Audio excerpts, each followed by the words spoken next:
Saudara, Polda Metro Jaya menangkap tokoh Khilafatul Muslimin berinisial AS yang punya peran penting sebagai Menteri Pendidikan kelompok itu di daerah Mojokerto, Jawa Timur. Seberapa dalam kelompok ini menyusup ke sekolah-sekolah dan menyebarkan pahamnya? Kita tanyakan kepada Direktur Pencegahan Badan Nasional Penanggulangan Terorisme (BNPT), Brigadir Jenderal Polisi Ahmad Nur Wahid, dan juga pengamat dunia Islam Hasibullah Satrawi. Selamat malam Bapak-Bapak, sehat selalu.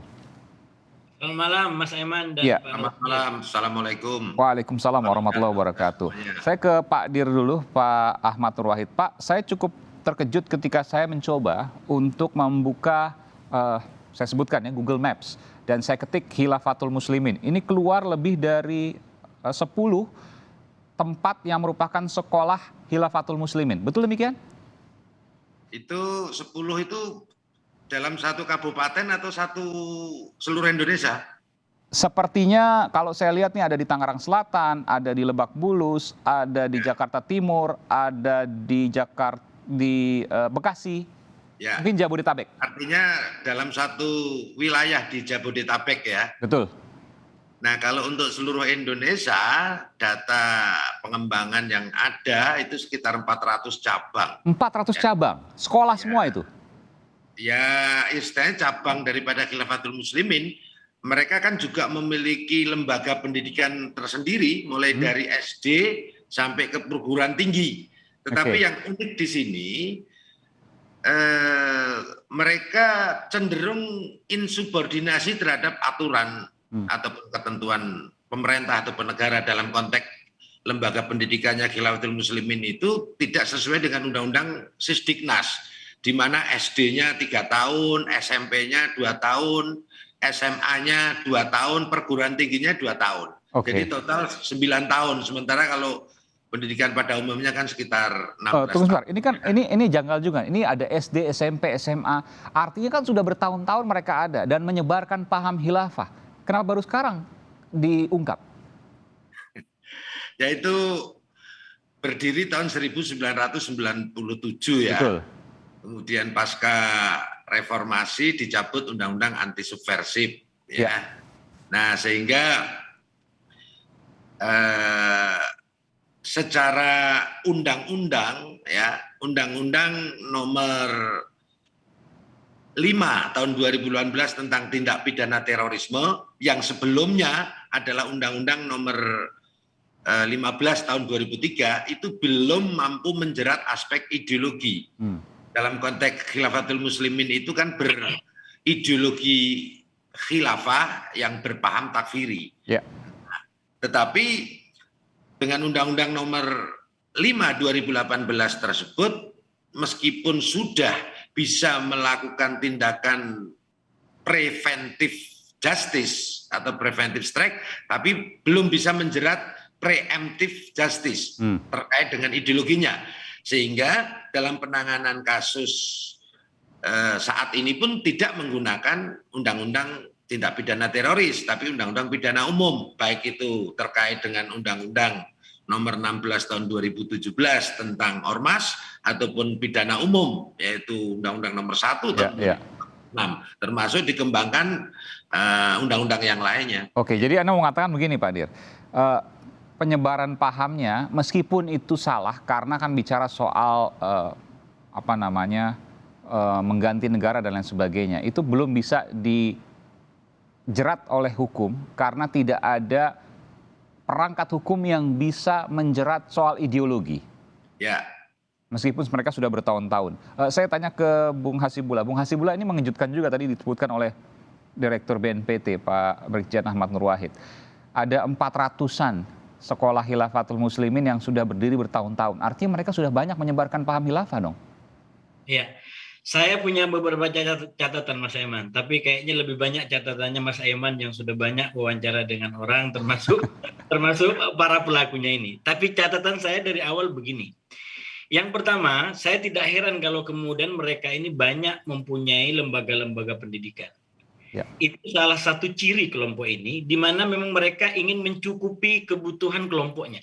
Mereka bukan hanya punya lembaga pendidikan, mereka punya sistem mungkin ekonomi. Mereka juga ingin punya sistem pemerintahan. Jadi di dalam kelompok-kelompok seperti ini memiliki banyak lembaga pendidikan itu bukan hal yang baru. Itu komentar pendek saya untuk masalah baru yang dimejakan oleh Saiman malam ini. Negara dalam negara, Anda mengatakan itu ya? Ya, negara dalam negara. Nah, yang kedua, ini yang menurut saya harus kita mulai bahas dengan Pak Nur Wahid ini.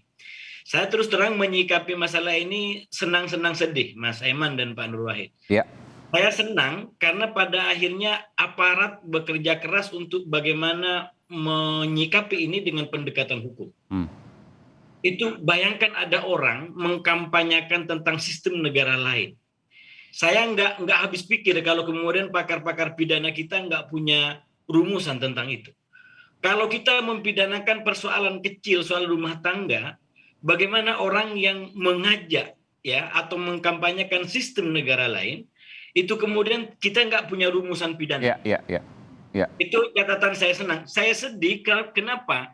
Karena terus terang, kalau boleh kita menggunakan pasal yang terus terang, ini kan objek pidananya itu bukan soal kampanyenya, Mas Aiman. Tapi soal tadi disampaikan oleh Pak Nur Wahid dijerat dengan pasal mengenai hoax, mengenai misalkan keormasan. Artinya apa secara hukum? Ini kelemahan kita masih. Aparat mencoba untuk melakukan segala daya dan upaya agar ini daya rusaknya tidak menyebar. Oke, saya bicara soal daya rusak, Bung Hasibullah. Oleh karena itu, Mas Aiman, catatan saya yang ketiga, ini ada rumusan modus kejahatan itu selalu lebih canggih daripada norma pidana, norma hukum. Saya paham maksud Anda adalah lawmaker atau mungkin DPR atau pembuat undang-undang, pemerintah juga kemudian harus tanggap dalam mengatasi soal ini. Jangan kemudian penegak hukum yang harus kreatif dalam mencari pasal-pasal hukum untuk hal yang memang secara kasat mata melanggar hukum sesungguhnya, begitu ya? Ya, boleh ada yang terakhir, Mas Aiman. Karena itu masih panjang kok nanti, silakan. Oh, masih banyak ya? Masih banyak. Tapi saya ingin tanya dulu, nanti saya berikan kesempatan pada Bung Hasibullah juga. Saya mau tanya, ini kan ada 400-an sekolah, ditemukan uang 2 miliar rupiah di Lampung ya, yang menurut saya kalau 400-an sekolah 2 miliar itu sangat kecil. Artinya masih ada uang mungkin ya, miliaran yang lain. Karena bicara soal operasional 400 sekolah itu luar biasa. Bagaimana menurut Anda, Bung Hasibullah? Saya sekali lagi kalau mengikuti gerakan seperti ini itu bukan hal yang aneh gitu. Dan Anda menilai bahwa memang mungkin ada uang yang luar biasa besar di sini? Mereka punya militansi, mereka mau menyumbang, Mas Aiman. Mereka itu rela untuk memberikan apapun yang mereka punya demi tegaknya sebuah keyakinan dalam konteks hidup berbangsa dan mungkin juga bernegara dalam versi mereka. Jadi kalau bagi saya jangan terlalu kaget kalau kemudian mereka menemukan banyak uang, menemukan banyak jaringan. Ini kelompok aktif, ini kelompok-kelompok yang sekali lagi ini bertumpu pada keyakinan. Nah, oleh karena itu kalau saya, Mas Aiman, catatan yang ingin saya lanjutkan adalah seandainya mereka tidak melakukan kampanye kayak kemarin, saya ingin membedakan di antara penegakan hukum dan HAM. Nggak ketahuan, Anda mau katakan itu kan? Nggak ketahuan tuh. Kalau ini kegiatannya adalah katakanlah diskusi di kampus, kita bicara tentang ini dan itu, saya masih bisa memaklumi dalam konteks kebebasan. Tapi ini dikampanyekan kepada masyarakat luas di pinggir jalan, ayo gabung khilafah. Ini kan nggak bisa kita diam. Bagaimana kalau kemudian banyak orang melakukan itu? Jadi negara harus tegak memberikan rumusan di situ. Bahwa di kampus ada orang bicara ini dan itu, menurut saya aparat juga harus menghormati itu. Karena kita demokrasi, kita menghormati HAM. Dan saya di antara orang yang meyakini, Mas Iman, bahwa gagasan itu bisa dilawan dengan gagasan. Dan sejauh ini negara kita ini salah satu kelebihannya adalah karena memberikan porsi yang cukup luas terhadap aspek kebebasan tadi. Termasuk Undang-Undang Nomor 5 tahun 2018 yang kita bahas tadi. Memberikan penghormatan yang luar biasa kepada kebebasan. Oke. Saya ke Pak Dir, Pak Nur Wahid. Bung Nur Wahid, kita bicara soal uang 2 miliar yang mungkin saya tahu pasti BNPT punya datanya. Pasti akan lebih banyak dari itu karena bicara soal 400 sekolah aja itu luar biasa operasionalnya. Pertanyaan juga bagaimana dengan mereka-mereka yang lulusan dari sana, apakah mereka juga kemudian terpapar paham khilafah sehingga sampai saat ini dari tahun 97 sampai sekarang kita tidak tahu kemudian apa yang terjadi dan lain sebagainya. Bagaimana Anda bisa menggambarkan ini kepada publik? Pendidikan yang dilakukan oleh Khilafatul Muslimin ataupun penyebaran ideologi khilafah maupun paham takfiri dengan mengkafirkan mereka yang berbeda, termasuk mengkafirkan negara, Ini kan diawali mulai dari pendidikan tingkat dasar, kemudian melalui pengajian, melalui dakwah, maupun kegiatan sosial termasuk konvoi tadi. Tetapi kurikulum pendidikannya itu misalnya sudah para siswanya tidak boleh menghormat bendera, kemudian sekolahnya juga tidak memasang lambang-lambang negara termasuk foto presiden, bendera merah putih dan lain sebagainya. Kemudian yang dipelajari itu hanya bahasa Arab, bahasa Inggris, sama Al-Quran saja. Kitab-kitab fikih tidak dipelajari karena dianggap akan menimbulkan debatable atau permasalahan, sehingga memang dibuat hitam putih untuk dibangun taklid buta ya kepada Mengikuti, para taklid itu mengikuti gitu ya? Mengikuti taklid secara buta buta. itu ya taat dan patuh Ya, tanpa reserve gitu. oke, Ya. baik. Jadi pembangunan ideologi maupun pahamnya memang sudah diawali dari tingkat sekolah dasar tadi. Itu yang pertama. Yang kedua yang harus kita lihat, Undang-Undang Nomor 5 2018 yang breakdown-nya PP Nomor 77 tahun 2019 mengamanahkan kita untuk menanggulangi terorisme itu secara holistik, dari hulu sampai hilir. Hulunya adalah pahamnya, ideologinya, yaitu melalui soft approach, pencegahan, sementara hilirnya melalui law enforcement. Tapi undang-undang tersebut tidak mengamanahkan otoritas untuk melakukan preemptive justice. Oke. Tapi kami hanya soft saja. Ya. Disinilah yang menjadi persoalan kita. Baik, Pak Dir, saya ingin tanya soal sekolah ini, karena menarik soal sekolah ini. Saya bisa simpulkan bahwa sekolah ini pasti mengajarkan paham khilafah. Betul demikian? Pasti. Pasti.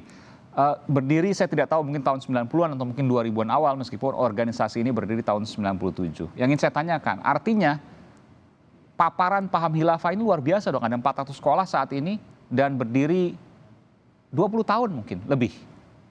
Jadi bisa kita lihat ya, indeks potensi radikalisme untuk tahun 2019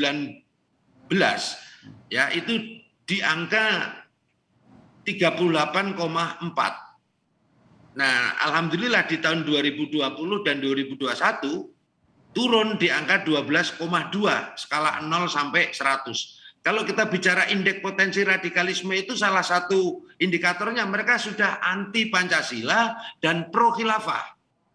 Mereka sudah berpaham takfiri dengan mengkafirkan negara. Mereka sudah intoleransi terhadap keragaman maupun perbedaan. Mereka sudah anti pemerintahan yang sah dengan membangun kebencian maupun social distrust, ketidakpercayaan masyarakat terhadap negara, pemerintah ataupun pemimpinnya. Ini yang harus kita waspadai dan memang sengaja dibangun oleh kelompok-kelompok ini. Dan yang harus dicatat bahwa jangan berpikir tentang KM atau Khilafatul Muslimin itu dari bahwa ini bukan kombatan atau tidak melakukan aksi teror. Terorisme atau aksi teror itu hanya salah satu strategi, bukan tujuan. Tetapi yang harus dilihat adalah hulunya, yaitu ideologinya, yaitu ideologi khilafah yang berpaham takfiri, yang sama dengan ideologi maupun paham kelompok terorisme. Ini yang harus menjadi kewaspadaan. Ya. Baik, saya ke Bung Hasib. Bung Hasib, ini bicara soal sekolah, ada 400-an mungkin lebih data dari BNPT, yang kemudian saat ini kita tidak tahu nasibnya seperti apa. Apa yang Anda harus dilakukan terkait dengan sekolah-sekolah ini? Tentu kan ada banyak juga nasib anak-anak juga yang bergantung di sana dan lain sebagainya, yang kemudian telah melaksanakan sekolah, yang saat ini mungkin masih dalam proses belajar mengajar. Kalau saya banyak hal kalau berkaitan dengan pendidikan tadi, Mas Aiman. Yang pertama adalah kalau ini adalah tentang pendidikan nasional, maka kita harus kepada semua, termasuk mungkin kepada Kementerian dan Pendidikan atau Kemendikbud. Jadi bagaimana itu bisa kebijakannya nanti bisa menyeluruh ke bawah gitu. Artinya kalau memang ini semuanya berfungsi sebagaimana mestinya kan tidak dibiarkan nanti ada orang-orang yang berpaham seperti ini. Ada kebijakan khusus yang bisa kita berikan di situ. Nah yang kedua, kalau menurut saya, ini semangat pendidikannya Mas Aiman ya. Kalau itu adalah pendidikan, menurut saya di anak-anak kita sekarang ini harus kita bikin bagaimana dia punya kepercayaan diri untuk menghadapi tantangan-tantangan mungkin ideologi yang di luar NKRI sekalipun. Saya ingin mengatakan jangan lembaga pendidikan itu kemudian tidak punya kemampuan akademis untuk berdebat. Oke, diajak untuk berpikir, diajak untuk mengembangkan argumentasinya. Salah satu kelemahan dari kelompok-kelompok ini dalam pendidikan adalah itu karena dia tidak membuka pendapat lain di luar kelompoknya. Jadi dia eksklusif. Nah, sementara pendidikan itu mestinya dia inklusif gitu. Sehingga dia bisa mengetahui perbandingan dan perbedaan. Nah, saya ingin mengatakan jangan kita melakukan hal yang sama. Pancasila jangan dikunci. Biarkan dia menjadi sebuah diskursus sebagai sebuah sajian akademis ya. Lain kalau saya bilang tadi kalau sudah mengkampanyekan keluar. Tapi di dinding pendidikan itu harus dibuka biar dia paham gitu. Ini tidak menjadi ritus yang akhirnya orang mengerti substansinya. Kenapa saya harus Pancasila? Anda harus tahu karena Pancasila menyelamatkan kita semua. Bukan hanya sekedar saya menghafal 1 sampai 5. Kenapa NKRI ini nggak bisa kita mainkan dengan yang lain? Saya paham maksud Anda betul. Jadi diajarkan untuk berpikir kritis karena itulah modal untuk kemudian berbicara, untuk berpikir, untuk melangkah yang menuju kebenaran. Anda mengatakan itu ya? Ya, itu semangat pendidikan yang mestinya kita hadirkan di lembaga pendidikan manapun, yang sayangnya kadang-kadang karena ideologi tertentu, terutama di kelompok ini, itu pendidikannya didesain menjadi eksklusif. Sehingga kenapa kelompok ini menjadi sami'na wa ta'na, hanya lurus saja, mereka nggak dididik untuk terbiasa dengan warna-warni. Nah, untuk melawan itu kita nggak bisa menggunakan cara yang sama. Anak-anak kita harus dibikin terbiasa dengan perdebatan yang terbuka. Oh iya kok NKRI keren. Dia bisa bertahan di luar sekarang perang luar biasa. Kita sekarang enak dengan satu sama lain. Oh Pancasila sangat trendy Pancasila itu.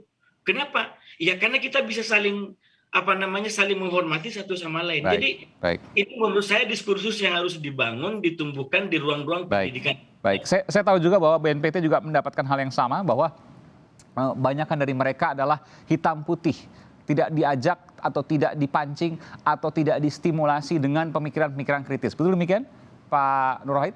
Ya, jadi memang agama ataupun nilai-nilai keagamaan itu cenderung didoktrinkan, ya. Makanya hal-hal yang sifatnya khilafiyah atau ikhtilaf kayak kajian fikih tidak diajarkan di di pengajian ataupun di lembaga khilafatul muslimin ini. Jadi benar-benar didoktrin untuk taklid, untuk sami'na wa ta'na, taat dan patuh kepada khilafah. Termasuk doktrin bahwa negara ini masih negara kafir atau negara togut karena dengan Al-Maidah 44 ya, wa malam yahkum bima anzalallahu faulaika humul kafirun, belum menerapkan hukum Allah maka masih dianggap kafir sehingga tidak perlu ditaati. Makanya mereka tidak mendaftarkan sebagai ormas yang resmi di Kementerian Hukum dan HAM maupun Kementerian Dalam Negeri, termasuk sistem pendidikannya pun juga tidak mengikuti sesuai dengan Undang-Undang Sisdiknas. Jadi cenderungan mereka untuk insubordinasi ya terhadap aturan maupun ketentuan dari pimpinan negara ataupun pemerintah. Seperti itu. Betul. Saya pernah juga satu waktu saya ke salah satu yang dikatakan sebagai pesantren tapi kemudian bermasalah di kaki Gunung Salak. Waktu itu terkait dengan putra dari teroris Hataf. Iya. Terakhir saja, singkat saja. Iya, saya punya satu Mas Aiman, karena mereka menggunakan istilah-istilah kunci yang itu menjadi kata kunci yang sama di kalangan umat Islam terutama, maka memang kita harus menggunakan kehati-hatian di situ. Sehingga mereka tidak dijadikan bahan untuk katakanlah untuk propaganda menjadi kampanye hitam gitu. Misalkan soal kenyataannya mengenai misalkan tadi ya soal keyakinan-keyakinan yang mereka punya, bahkan soal jihad, soal perang, soal mungkin negara, itu hal-hal yang memang terjadi perdebatan. Baik. Dan bukan karena itu alasannya gitu. Karena alasannya adalah justru terma-terma itu tidak disampaikan sebagaimana mestinya secara utuh tadi disampaikan oleh Pak Nur Wahid. Misalkan soal khilafah, ya memang itu ada perbedaan, tapi Anda tidak bisa kemudian membodohi masyarakat di Indonesia bahwa khilafah itu adalah paham yang sudah diterima oleh para ulama.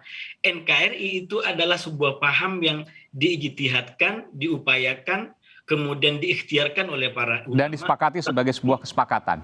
Itu yang paling penting. Kesepakatan. Jadi Baik. itu harus menjadi keyakinan dan cara pandang kita yang percaya diri, terutama ketika berhadapan dengan mereka tanpa harus membuat mereka tidak punya ruang untuk menyampaikan apa yang menjadi keyakinan sebelum mereka mengubah keyakinan-keyakinan itu, gitu Mas. Baik, terima kasih Bung Hasibullah Satrawi, cendekiawan Muslim, dan juga ada Direktur Pencegahan BNPT, Brigadir Jenderal Polisi Ahmad Nur Wahid. Terima kasih Bapak-Bapak, selamat malam. Assalamualaikum warahmatullahi wabarakatuh. Assalamualaikum warahmatullahi wabarakatuh.